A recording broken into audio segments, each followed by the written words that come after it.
नमस्कार, मैं हूं नवजोत रंधावा और आज अपने स्पेशल शो में हम बात कर रहे हैं इस वक्त मिडिल ईस्ट में चल रही लड़ाई की, जो किसी भी वक्त महायुद्ध में तब्दील हो सकती है। माना जा रहा है कि ईरान के हमले से बौखलाया इजरायल कभी भी पलटवार कर सकता है, पर इस बीच लेबनान में हिजबुल्लाह पर उसके हमले लगातार जारी है। बैरूत पर एयर स्ट्राइक हो रही है और दक्षिणी लेबनान में इजरायल की सेना हिजबुल्लाह के ठिकानों को खत्म कर रही है। लेकिन इजरायल के लिए ये लड़ाई आसान नहीं है। हिजबुल्लाह कड़ी टक्कर दे रहा है। 200 मिसाइलें दागने के बाद ईरान को इजरायल के इंतकाम का डर सता रहा है, क्योंकि चर्चा है कि इजरायल की योजना ईरान को गंभीर चोट देने की है। तो क्या मिडिल ईस्ट में महायुद्ध होकर रहेगा? आज इसी पर आगे विस्तार से आपको बताएंगे। साथ ही साथ आपको ये भी बताएंगे कि लेबनान के साथ इजरायल ने सीरिया को क्यों निशाने पर ले रखा है। लेबनान से लड़ाई की ग्राउंड रिपोर्ट भी आज आपको दिखाएंगे। शुरुआत करते हैं लेबनान पर इजरायल के हमले से। लेबनान का बॉर्डर पार करके इजरायल के सैनिक हिजबुल्लाह के गढ़ में तबाही मचा रहे हैं। उसके ठिकानों और हथियारों को नष्ट किया जा रहा है। इजरायल का मकसद है हिजबुल्लाह को दक्षिणी लेबनान से खदेड़ना, ताकि उत्तरी इजरायल के सीमावर्ती इलाकों में उसके लोगों की वापसी हो सके और वो सुरक्षित वहां पर रह सके। लेकिन इजरायल की लड़ाई इतनी भी आसान नहीं है। हिजबुल्लाह के लड़ाके इजरायली सैनिकों को टक्कर दे रहे हैं, घात लगाकर हमला कर रहे हैं। माना जा रहा है कि हिजबुल्लाह से इजरायल की टक्कर कांटे की होगी। हालांकि बैरूत पर एयर स्ट्राइक करके इजरायल ने हिजबुल्लाह की कमर तोड़ दी है। देखिए रिपोर्ट।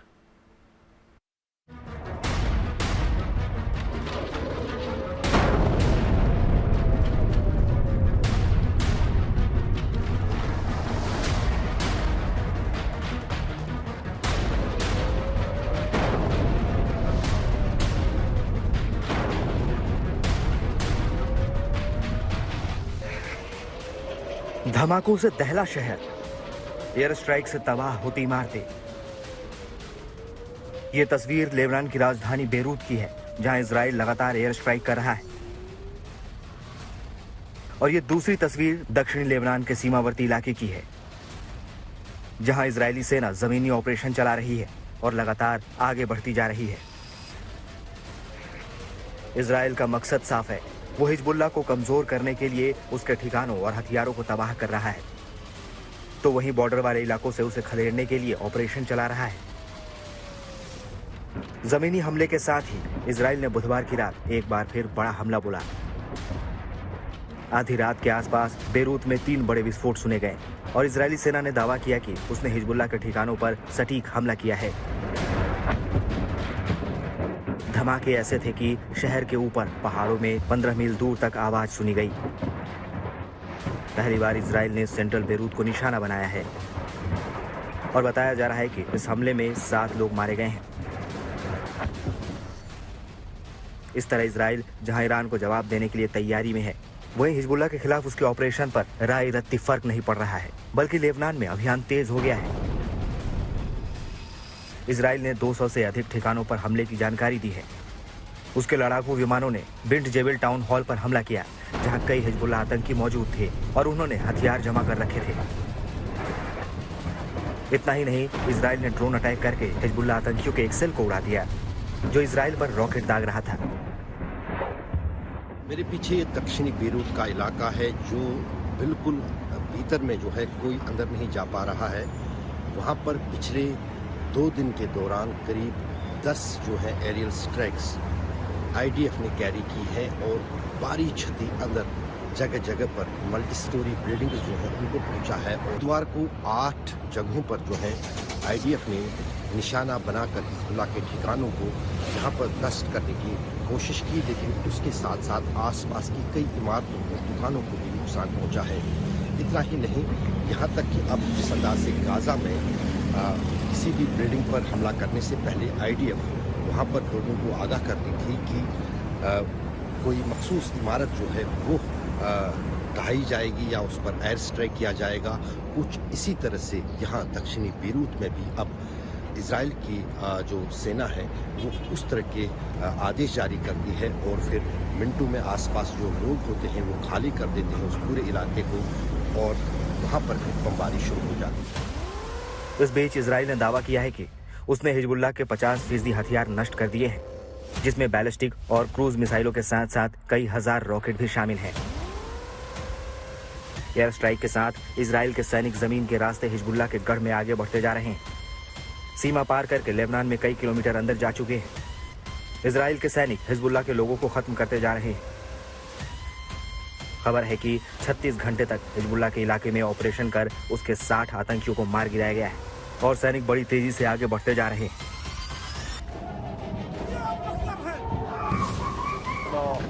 या रसूल अल्लाह आगाज कुनीद, तवक्कुल बर खुदा कुनीद, मुवफ्फक बाशिद। लेकिन हिजबुल्लाह भी इजराइल को कड़ी टक्कर दे रहा है।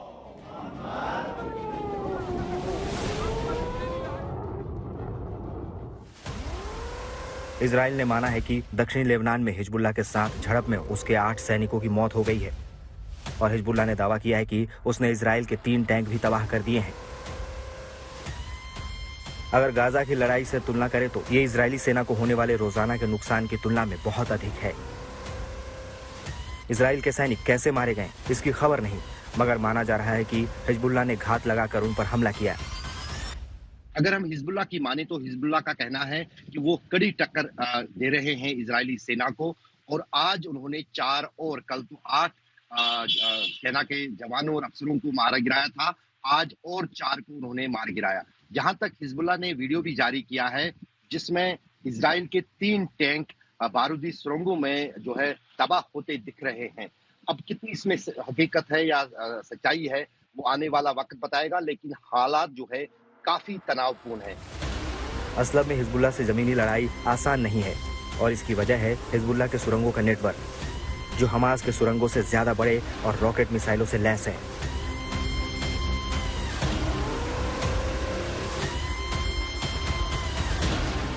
हिजबुल्लाह ने हाल ही में अपने सुरंग नेटवर्क का एक वीडियो जारी किया था। दावा है कि इनमें हजारों मिसाइलें हैं जो तेल अवीव तक हमला करने में सक्षम है।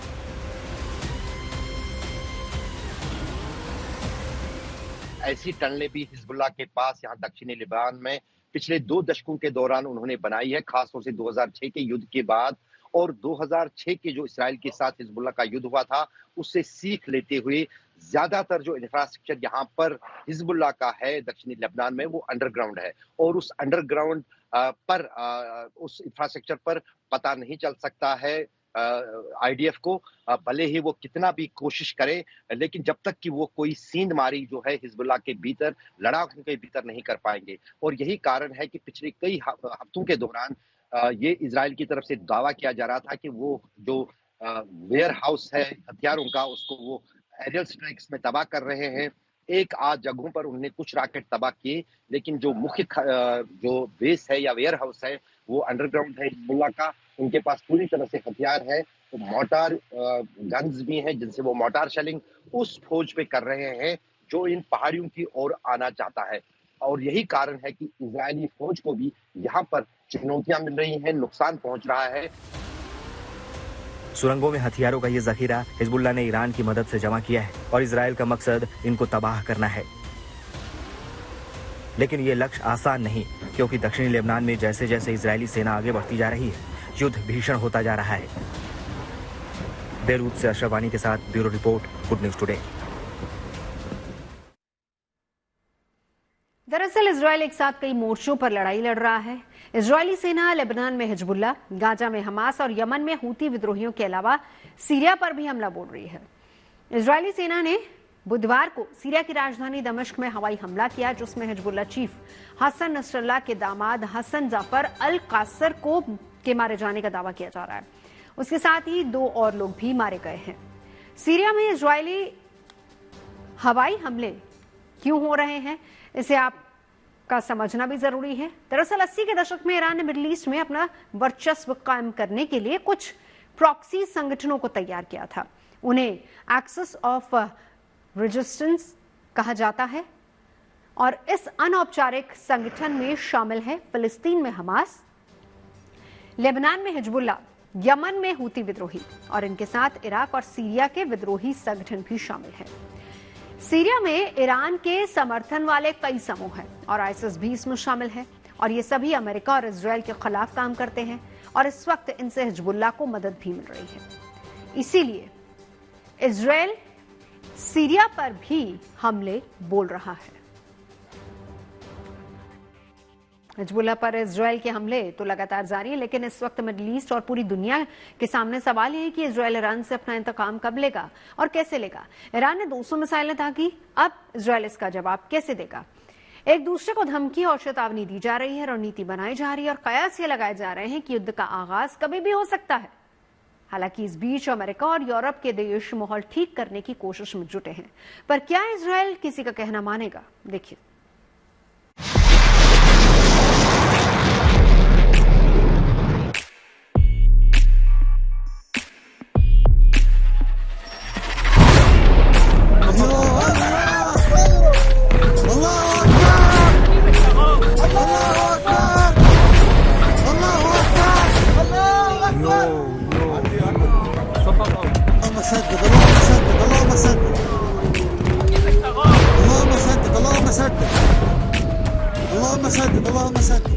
इजराइल पर ईरान का यह मिसाइल हमला मिडिल ईस्ट में इस वक्त तनाव की सबसे बड़ी वजह है। इस हमले के बाद इजराइल बौखलाया हुआ है, ईरान को सजा भुगतने की चेतावनी दे रहा है, तो ईरान भी जवाब में और बड़े हमले की धमकी दे रहा है। यूएन में भी दोनों देशों के बीच तीखी बहस हुई। We will act, and let me assure you, the consequences Iran will face for their actions will be far greater than they could ever have imagined. We demand, let me be clear, Israel will defend itself. We will act, and let me assure you, the consequences Iran will face for their actions will be far greater than they could ever have imagined. We demand immediate crippling sanctions on Iran. Israel strike were a necessary and proportionate response to Israeli continued terrorist aggressive acts over the past 2 months. The Islamic Republic of Iran has consistently pursued peace and stability for the region and called for an immediate ceasefire and the cessation of civilians' casualties, a position we have maintained for over a year. Yet, experience has proven that Israeli only understands the language of force. Israeli must understand that each act of aggression it makes, it's not unpunished and will be met with consequences.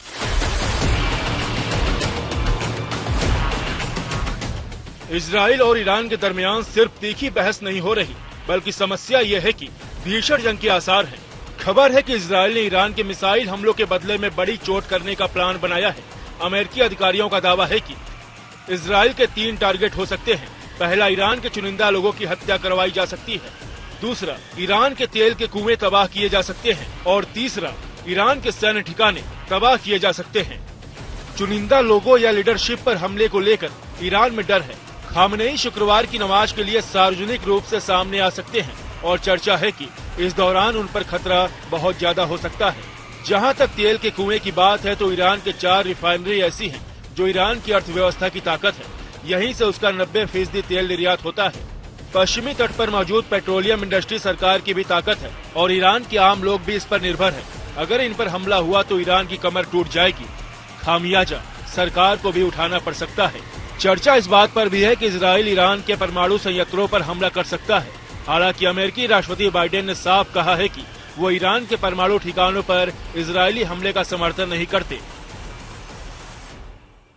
The last thing they need is to profit off of this. It's time for them to sit at the table and get this strike done. America ने परमाणु ठिकानों पर हमले के बदले Iran पर कुछ और पाबंदियां लगाने का सुझाव दिया है। अमेरिका और यूरोप नहीं चाहते कि मिडिल ईस्ट में चौतरफा लड़ाई शुरू हो। खबर है कि बाइडेन ईरानी हमले के बाद इजराइल के रिएक्शन को कंट्रोल करने के लिए काम कर रहे हैं ताकि ईरान में उसके आर्थिक हितों को नुकसान न पहुंचे। लेकिन इजराइल की ओर से पलटवार की आशंका तो है और इसी वजह से ईरान में भी डर है। इस तनाव के बीच ईरान के राष्ट्रपति मसूद पजश्कियान कतर पहुंचे। कतर अमेरिका और ईरान दोनों का सहयोगी देश है, जहां जाकर ईरानी राष्ट्रपति ने कहा कि अमेरिका और यूरोपीय देश इजराइल को समझाएं कि वो मिडिल ईस्ट में संकट पैदा न करें। हालांकि पजश्कियान ने चेतावनी भी दी कि इजराइल अगर ईरान पर हमला करेगा तो करारा जवाब मिलेगा।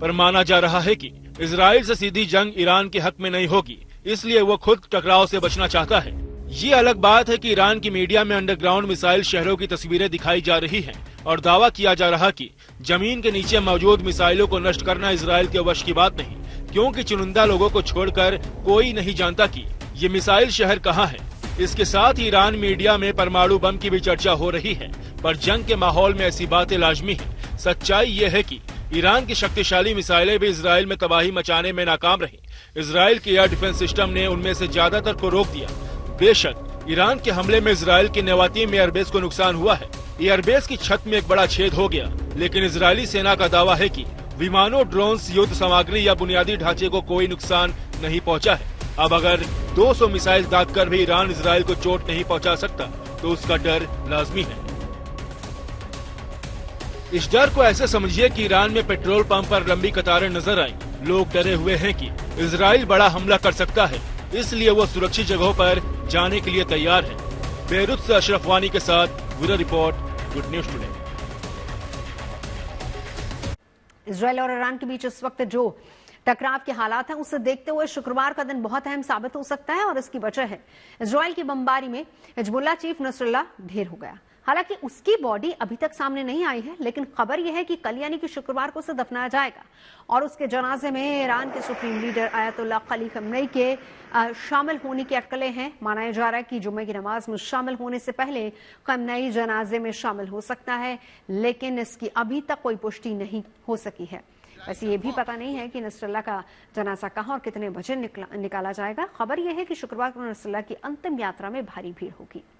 हसन नसरुल्लाह की मौत जहरीले धुएं की वजह से, दम घुटने की वजह से हुई है। बैरूत में हिजबुल्लाह के सीक्रेट बंकर में वो छिपा हुआ था, जहां पर 27 सितंबर को इजराइल के हमले में उसकी मौत हो गई। नसरुल्लाह जिस इमारत में था, उसके आसपास के ब्लॉक में इजराइल ने 80 से 85 बंकर, बस्टर बम गिराए थे। कयास ये लगाए जा रहे हैं कि अगर खमेनी मौजूद होते हैं तो इजराइल के पास कोई प्लान हो सकता है। इसीलिए पूरी दुनिया की नजरें कल नसरुल्लाह के जनाजे पर होंगी।